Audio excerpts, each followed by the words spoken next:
was nerve-wracking. Oh, man, it was so nerve-wracking. We were going down each pick as it was coming through, and then obviously when we got to the 5, it was a little bit of a sigh of relief, and then they went to commercial, so we were top 4, and we were happy to get number 2, but it was definitely nerve-wracking. That was Rockets head coach Stephen Silas describing the emotions going through the NBA draft lottery.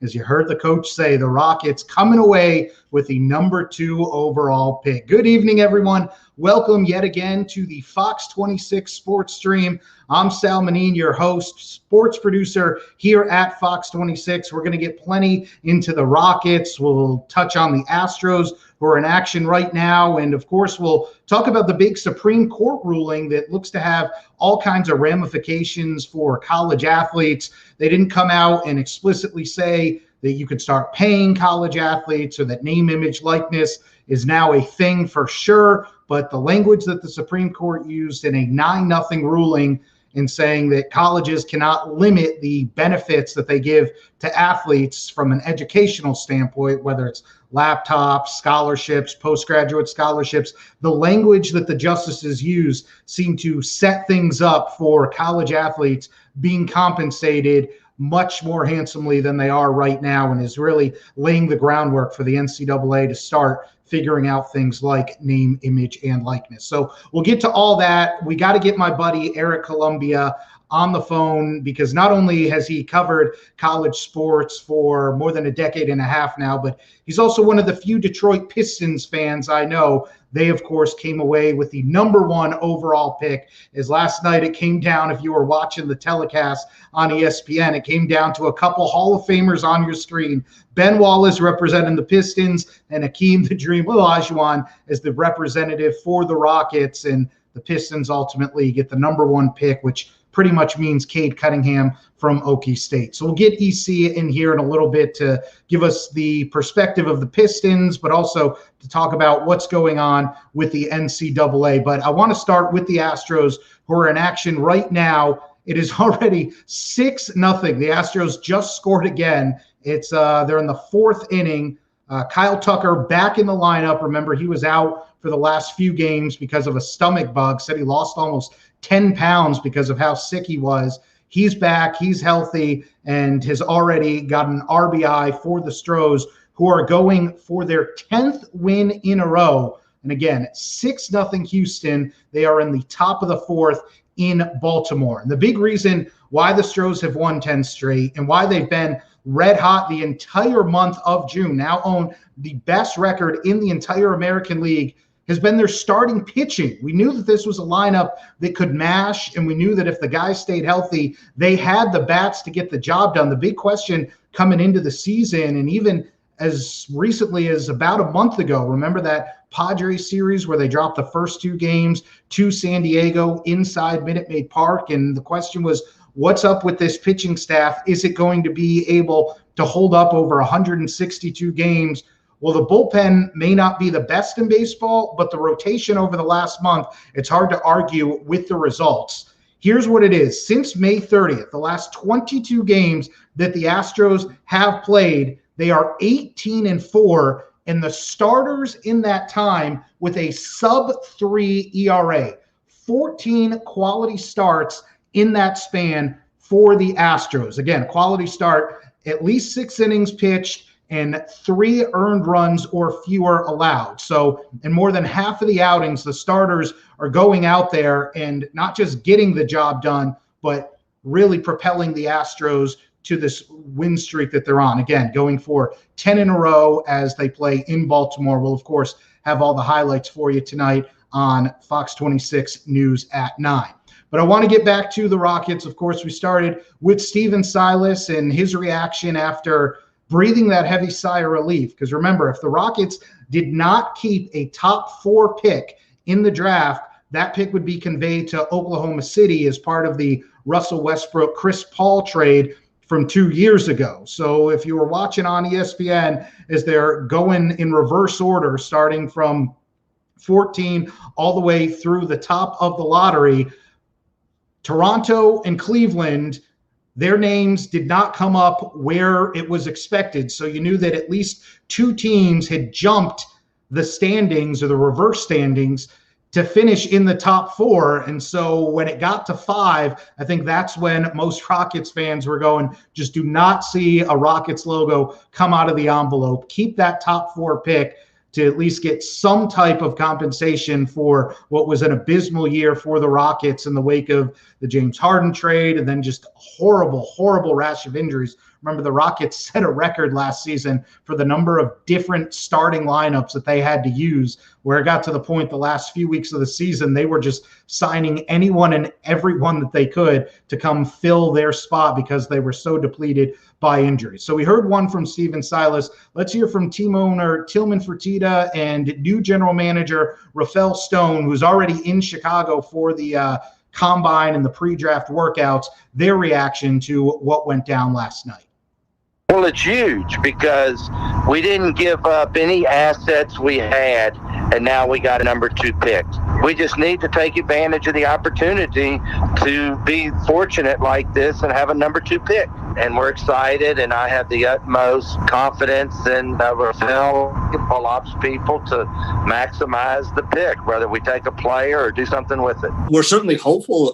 It's very impactful. There's a lot of work to be done. We have to figure out, who's going to be there, who's not going to be there. We have to figure out if drafting is the right thing, but it's better than all but one alternative, right? So we're excited. We were excited coming into the draft. We felt like we were going to exit with really an improved team, and we're still really excited. Now, you heard Rafael Stone say something very interesting just there, and that is they have to decide if drafting is the right option.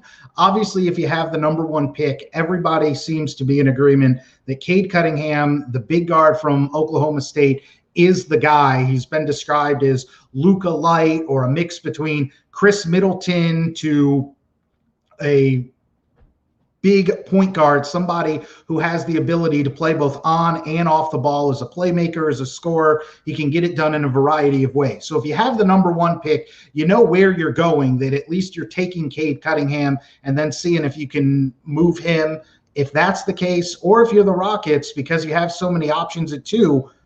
Rafael Stone basically made it clear, if the right opportunity comes up for the Rockets to go get a star, and we know that there's a number of reports out there about various guys who are unhappy with their current situation in the NBA. If the right opportunity presents itself, like say it did 8 years ago or 9 years ago now, 2012, when this time of the year, Rockets fans are thinking, where's this team going? What do we have to build around? What is there to get excited about? And then just a few days before the start of training camp, all of a sudden James Harden becomes available from the Oklahoma City Thunder, and we saw how that changed the Rockets' fortune. So you have to think that at least the big names that everyone in the NBA is wondering, what exactly is up with them? Are these guys available? Dame Lillard in Portland. We know the Trailblazers just fired their head coach in the midst of a search of a new coach. Does Dame finally want a change of scenery? Is CJ McCollum his backcourt mate? Is he on the market? What is going to happen with him? Joel Embiid and this Philadelphia 76ers, we just saw, blew that series against the Atlanta Hawks. And I think we can safely say that the Embiid-Simmons experiment no longer works, that they can win you a lot of games in the regular season. Obviously, they both can do some special things on the basketball court. But if you're Joel Embiid and you're in the midst of your prime, and especially given your injury history, you have to wonder, does Joel want to change his scenery? Would the Sixers be willing to deal him if he were to say, I want out, I can't play with Ben Simmons anymore? Obviously, there have been reports in recent weeks about Zion Williamson and his unhappiness, or at least unhappiness from some members of his family with how things are going in New Orleans and how the Pelicans are running things and not surrounding him with enough talent or the right talent. Everybody knows how good of a player and how special, unique a player Zion Williamson is. So is a lot of this just posturing for guys to try to go their front office, go their power brokers, and to go get me help, make something happen? Or do some of these guys become available? I mentioned James Harden when he came to Houston. Who thought in June of 2012, when the Thunder in the middle of the NBA Finals, that he was going to be available? June of 2020, who thought, obviously, as they're getting back to playing in the NBA, they get to the bubble, who thought that James Harden and Russell Westbrook would not be Rockets at this point the following year. So there's still a lot that remains to be seen. And I think that's why Rafael Stone was not showing his hand or saying, we're definitely taking this player or that player. There's no Kevin Durant and Greg Oden, some of the years where it's clear cut that, all right, if this guy doesn't go one, this guy's clearly the number two. The Rockets have several options. Now, if they do want to make the pick, here are what seems to be the top prospects available in the draft. Obviously, Cade Cunningham is going to Detroit. Evan Mobley, though, the center from USC, he's been described as a more athletic, a younger Chris Bosh because of his size, his ability to shoot from the outside. He can defend multiple positions. If you were to pair him up with a Christian Wood, what kind of versatility does that give a Rockets team, especially one that is looking for some type of consistency on defense? Because that was one of the many issues they had last year. Obviously, injuries and an ever-changing roster played a big part in that. Jalen Suggs, hero of Gonzaga in the NCAA tournament. He's a guy who can do a little bit of everything on the court. The question with him, is he going to be a superstar? Is he going to be in that upper echelon, top tier of point guards? Is he just going to be a very good player? We know, though, he can defend and he's tough. So at the very least, he's going to help a team. He's a guy just like Davion Mitchell, who's not on this list, but Baylor's top player who led them to the national championship this year. Those are guys that you look at and you go, all right, I don't know if they're going to be all NBA guys. I don't know if they're going to make multiple all-star teams, but I feel confident that as long as those guys don't get hurt, they're going to have long NBA careers, because those are guys who can defend. They're dogs who just get after you, get in your face. Those are the type of guys that you don't have to worry about. But if you're the Rockets, do you take a guy like Jalen Suggs at number 2? Then this is where things really get interesting. The next two top prospects that most folks around the NBA and the G League and college ranks seem to agree are Jalen Green and Jonathan Kuminga, who skipped going to college and instead went straight to the G League. I talked to one person in the G League who saw Jalen Green up close playing almost every day and said, this guy is the real deal. He can score just about any way you want on the court. He was the best player on the court in pretty much every game he played. It's just a matter of how much stock do you put into a limited sample size in the G League, and obviously it's going to be a big step up in competition. So is he a guy who you roll the dice with at 2? Or again, do the Rockets see what's out there as they kick the tires on various trades that may or may not come available? So to that end, let's get in another from Rafael Stone, and he held a lengthy Zoom call with reporters last night. Here's how he views the number 2 pick and the opportunity that it presents the Rockets. I think that the easiest way to make a mistake is to predetermine what you're going to do. I think our approach generally to the draft, free agency, even in-season trades is to look at everything as it comes up. And so we'll do all the work. We've been working on the draft for, what seems like an extraordinarily long period of time now. But we still have over a month to go. So we'll keep doing all our work. We'll research all the players in the draft, not just, not just one or two, everybody. And we'll try and figure out the best way to move forward.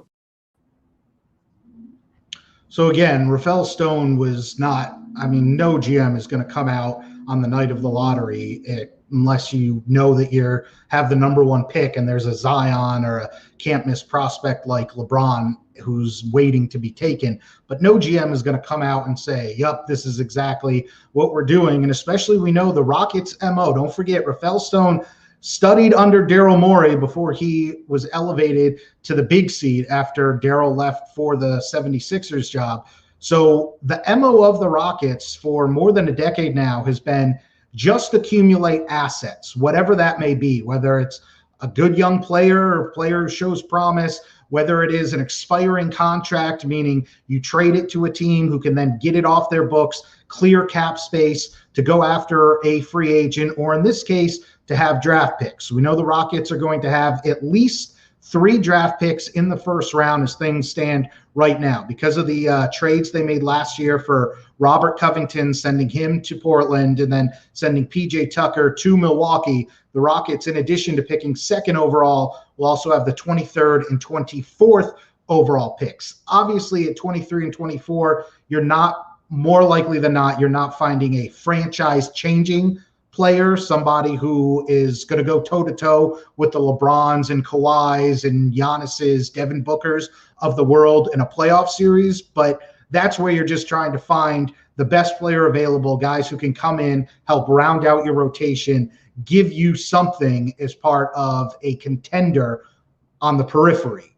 Where you find the guys who are going to make difference is at the top of the draft. And so that's why you heard Rafael Stone basically say, if there's an opportunity to make a move and it means that the Rockets don't have to draft, but they're able to bring in a big name who's already established in the league, that's certainly on the table. Let's get another one in from the head coach, Stephen Silas, on his view on having the number 1 pick. Is he now finally has a full offseason to try to help compile and develop a young roster.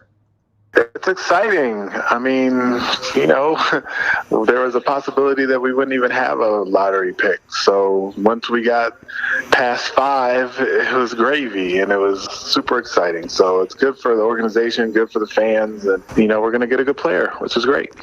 It's helpful. You don't want to put too much into a young kid, but it's helpful, and it's a building block, and it's something that we can add to what we have and be excited about. So, there's a lot of excitement around it, and we're happy that we got the number 2 pick.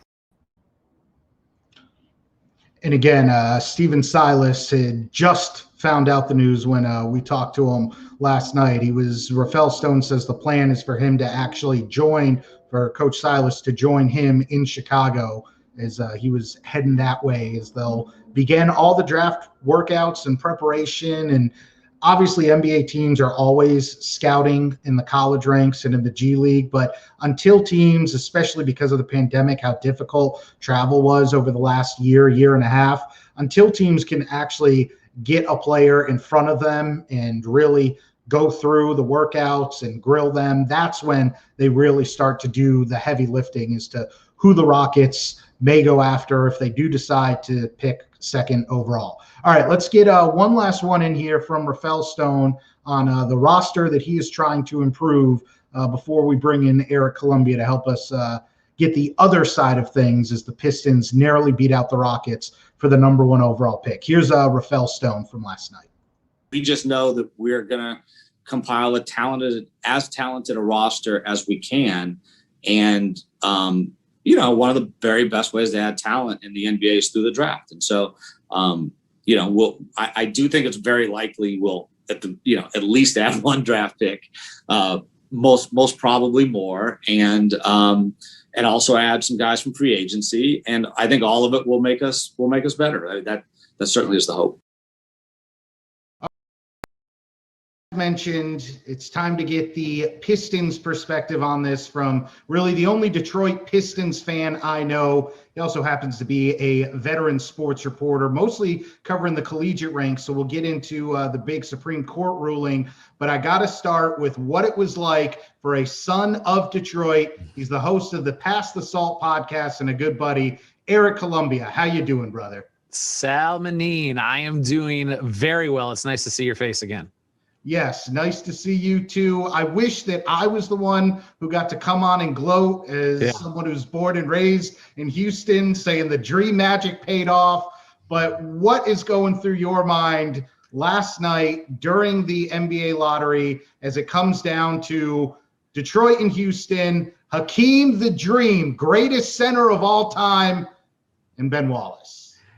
I mean, Kareem Abdul-Jabbar, I think, would have something to say about that greatest center of all time business. Talk about just skill and ability to play the position. Ask Shaq who he was afraid of. Ask Michael Jordan who he wants as his 5. We'll ride or die for Dream here in Houston. But what's it like? I mean, you and I were texting. Yeah, and if you don't be careful, I'll show the thread here of all. Hey, I got to keep my job. I got to keep my job. Keep that on the DL.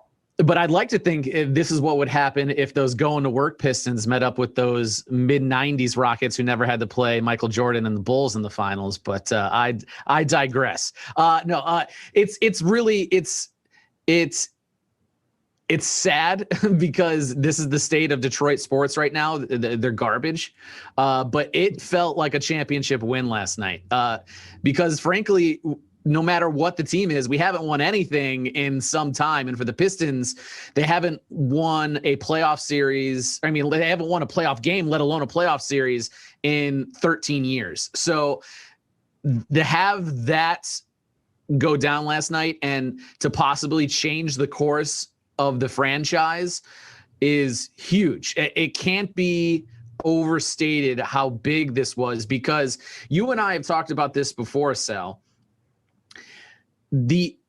I think it's also kind of apropos that the Pistons haven't won a playoff game since 2008, because that kind of signified the shift to a new NBA where we have all of these power teams and these big groupings of players and them dictating where they want to go. And one of the markets that suffer is Detroit. And I think this is where the Pistons franchise needed this more than the Rockets, because we can't get superstars to come play in Motown.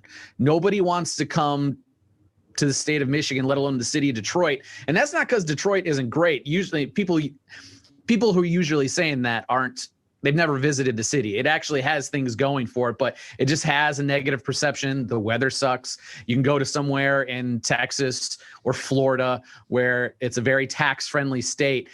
So we have to overpay either in the free agent market, but then, we're getting the Charlie Villanuevas of the world or the Ben Gordons. I didn't want to go there, but yeah, Villanueva, Jeremy Grant maxed out. Yeah, but I mean, Jeremy Grant looks like he can play, Jeremy Grant, or at least he did play this year. We'll see if that continues. Or we have to go to the trade route and we have to get a aging superstar, Blake Griffin, who was really good as soon as the Pistons got him, was actually on one of the all NBA teams the first full season with the Pistons, but then his knee, got injured and he never really recovered. And then the next thing you know, he's dunking with Brooklyn because he couldn't dunk a basketball in an entire year with Detroit. I guess he was saving it. So those are the routes that we have to go to actually have talent. And it's made basketball very not fun for fans in certain markets to watch. So to get this lifeline is just incredible, and it can't be overstated. You mentioned how the entire city of Detroit and fans of those teams have been struggling. It's funny because I know I've mentioned this to you before, but especially the last year or two in Houston, Detroit is always the city that when I talk to folks around town, that's what they bring up when they go, well, the Texans are a dumpster fire right now. Obviously, with the Rockets having to rebuild and everything going on there, people are like, oh man, well, could things be any worse for Houston sports? At least they have the Astros, and at least they're not Detroit. That's the popular refrain I always hear is, well, Detroit has 4 major sports and none of them are doing well. And that's the thing, though, too, because it wasn't that long ago when Detroit teams were actually doing well. That just shows you how fast things can turn, and depending on the sport, how almost impossible it is to be able to build a winner. The fact that a franchise like the Pistons, which, don't get me wrong, this isn't the Celtics, this isn't the Lakers, but the Pistons are in that next tier when it comes to storied franchises in the NBA. And for you Houston fans who are going, what are you talking about? It's just the Detroit Pistons. The bad boys teams that went back to back in 89 and 90 and the going to work Pistons, 3 titles between a franchise that are iconic. The parity that's in the NBA, there's just not many franchises that win multiple titles. So the fact that the Pistons in a medium market have done so and were so relevant for so long tells you how important they actually, they were to the NBA, and they need to be going forward. You can't have a league where a third to a half of it just have zero shot. And to have this come their way is awesome. The only thing I hope now is that we don't Darko this situation, because the Pistons haven't got many shots in the top 5. I was looking at the stats today. First top 5 pick since 2003. That's, of course, when we drafted Darko Milicic at number 2. And we've only had 4 top 5 picks since 1970.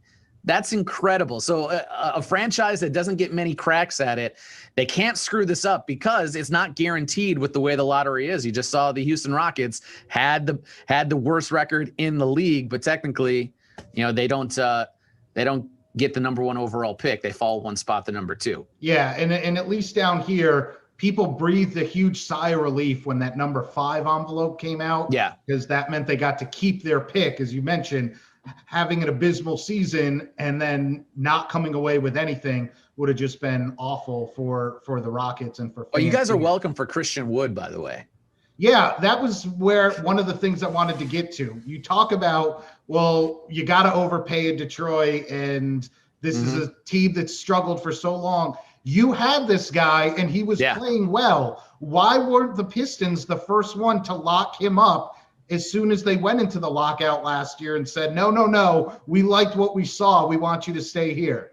Yeah, so that is a bit of a mystery in Detroit, right? Because apparently they didn't want to give him the max money or whatever it was going to take to get him to stay in Detroit. I don't know if Christian necessarily wanted to stay in Detroit either, from reading all the stuff from the beat writers. But then Detroit, it's not even like they moved away from like the big men, right? Because they went out and made a few signings and they draft Isaiah Stewart this year.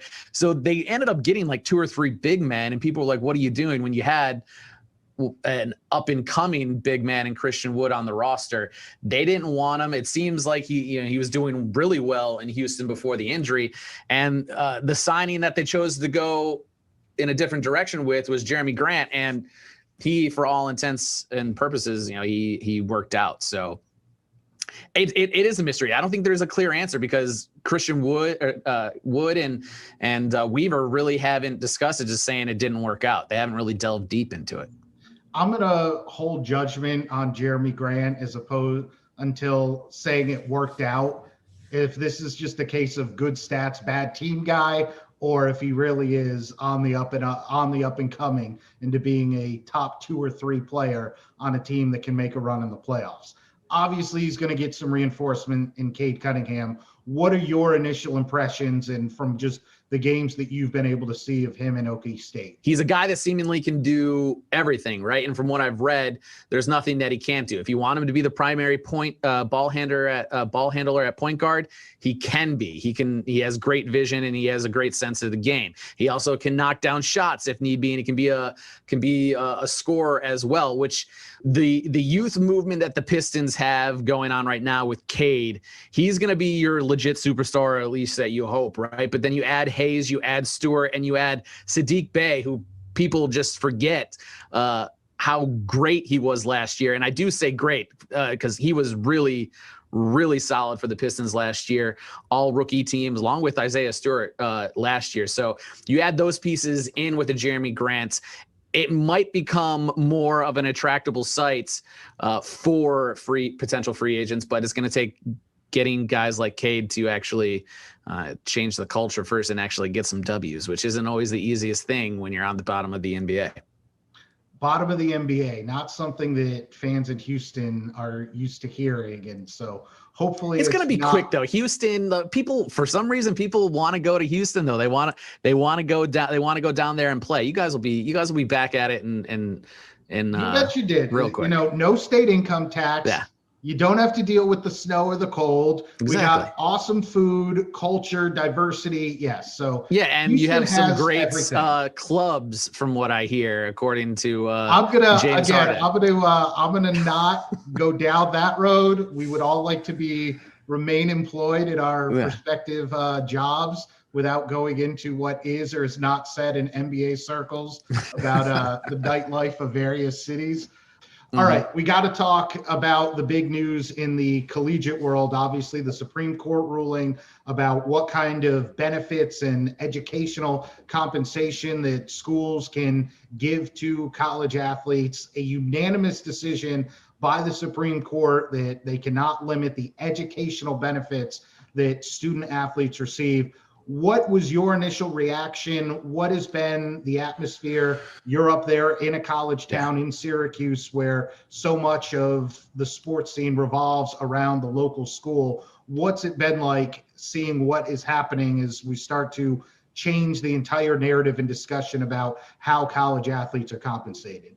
Yeah, so I'm of two minds of this. I obviously think compensation is long overdue for the college athlete. I also of the mindset that it's not a bad gig to be a college athlete, especially if you're at a big time program, Division I. Those kids they get taken care of really well. And I'm not even just talking about the compensation or the scholarship and the free education. I'm talking about whether it's the gear that they get, the food that they get on campus. That has even come a long way in the last decade. So it's a pretty sweet gig to be either a basketball player or a football player if you're at a Power 5 school. But this has been long overdue. And I think it's only going to help universities like Syracuse and universities that, for some instance, maybe whether it's the new age that we're living in where we're powering the athlete and they obviously get to decide where they want to go. So if they want to go to Syracuse is hard, right? The weather. It's kind of like what we just talked about in Detroit. So some players, unless they're from here, it's hard to get them here. I think with these types of decisions that prospects are going to look at Syracuse or other universities like it and want to go there, because when you're in a town that is so heavily tied in with the university, there's going to be a lot of sponsorships opportunities there. So whenever this comes in the full swing, you're going to have an athlete, if they play basketball or if they play football, they have the potential to make a lot of money. So in terms of a person who covers the program, and when Syracuse basketball or Syracuse football is doing good, that makes my job a lot more fun and a lot easier to cover. I like it. I think it only helps the town. It only helps the university. And obviously it helps the athletes. And obviously you can apply that rationale to any number of college towns, whether it's Tuscaloosa or Norman, Oklahoma, but not just the big schools. I also wonder if maybe you start to see things go the other way. That you mentioned the school you cover primarily, Syracuse University, known for its basketball program, Alabama football, Notre Dame football. What if maybe the kid who was going to go be the third or fourth stringer at Notre Dame, maybe now if he sees, all right, there's avenues to be compensated beyond just a scholarship while I'm playing, maybe, all right, I wasn't thinking about going to Murray State or the University of Houston, which is technically not a Power 5 school in football. Maybe I go there, and instead of being the third or fourth stringer on a powerhouse team, maybe now I get a chance to start. And because I'm doing that, I can leverage some of that into name, image, likeness, and kind of make more of yourself. Do you think that that's something you possibly see, that maybe all the big guns don't just flock to Duke and Kentucky or Bama and Clemson?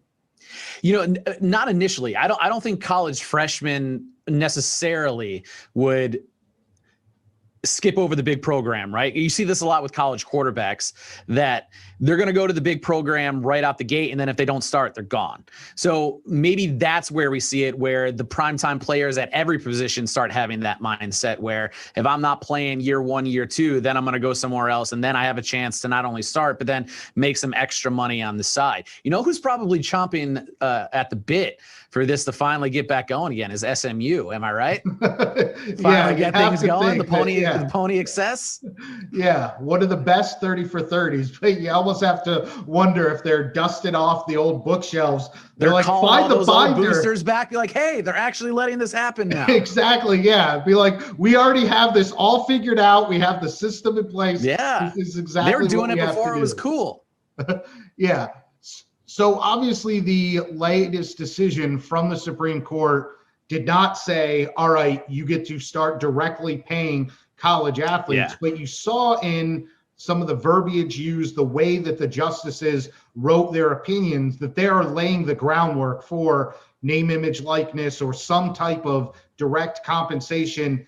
Do you think that it's just a matter of time before we get to exactly there? Obviously, we know NLI is coming. It's just a matter of when. What do you think is the next domino that falls? Yeah, so That's going to be interesting if we ever do get to a point where the school is actually paying the players, because I think legally, and obviously I'm not a lawyer.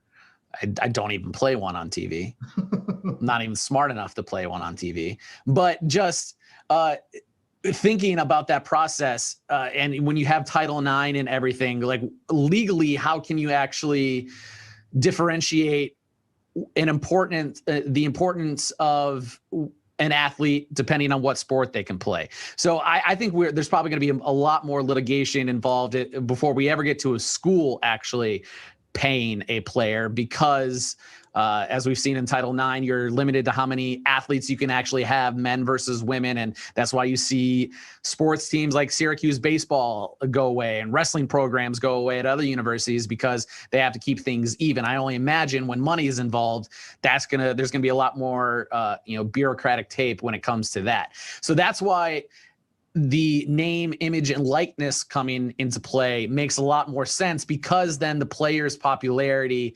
actually and the free market actually dictates it. So that makes a lot more sense, that if a player has the capability to make money on their own name, there shouldn't be an institution that says they can't do that. And not in the name for amateurism or anything like that, or for the sanctity of the sport.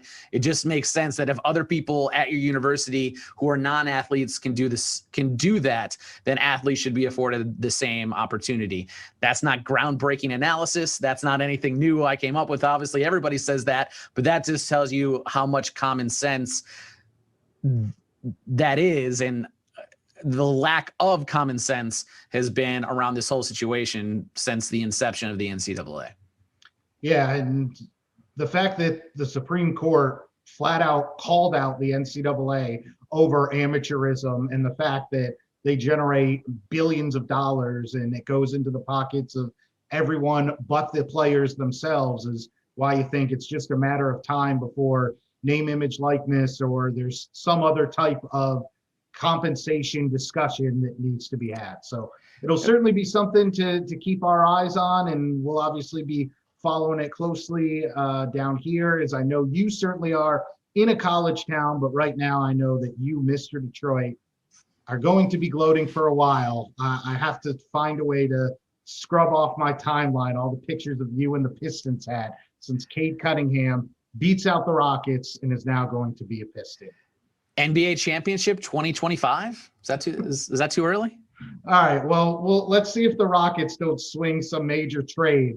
They basically made it not that big of a secret that they are open to dishing out the number 2 pick if it's going to somehow end up. Does that mean the Rockets going for veteran presence then? They're going to get more. They're going to get more veteran guys so they can be very average and stay in this purgatory.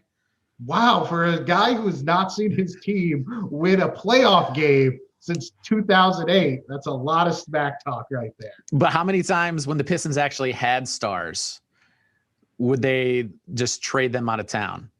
Grant Hill is probably the only one, right? Yeah, and that was Grant Hill before all the injuries. That was when he was at his back to putting up LeBron James numbers before LeBron James. People forget about that, though. All right, he was the original point forward. Cade Cunningham, the heir apparent to Grant Hill. That's what it is. Bring back the teal those were horse hideous. jerseys. Those you're hideous, Sal. Those are great jerseys. Bring them back. And you know what? This red, white, and blue, bringing back the old bad boys, trying to harness that mentality, hasn't worked for 13 years. Let's change it up. Wow. So you want to go to that weird, it looked like a chess piece, that caricature of the actual Piston. The Detroit Rooks, right? Rook. Oh, yeah, is that the I don't know. I know Rook I think is that's a thing in chess. I don't know the specifics. Or is the Rook why, the castle? Why I don't even know at this point. Yeah, why the Pistons went with that. I still think that is one of the more hideous logos of the 90s NBA. Dude, in the fan base, people love it. Yeah. And you know what? The kids love it. And people, and talking about bad jerseys, we're in the era of bad jerseys right now. That Valley jersey that the Suns are wearing, god awful. Yes. Utah Jazz completely changing their colors for this third jersey that they were wearing. Like, come on. We're in the era of bad jerseys. Let's bring back the horse and the teal jerseys. All right. So the Pass the Salt podcast, where can people check it out? How do you listen? All right. So you go to localsyr.com, and if you search for Pass the Salt, my podcast will pop up. All right. He is Eric Very Columbia. easy, Sal. Eric Columbia, Pistons fan, podcast host, and overall great guy. Good to talk to you, buddy. I'm sure we'll do it again down the road. Take it easy, my man. Ben Wallace owns the dream.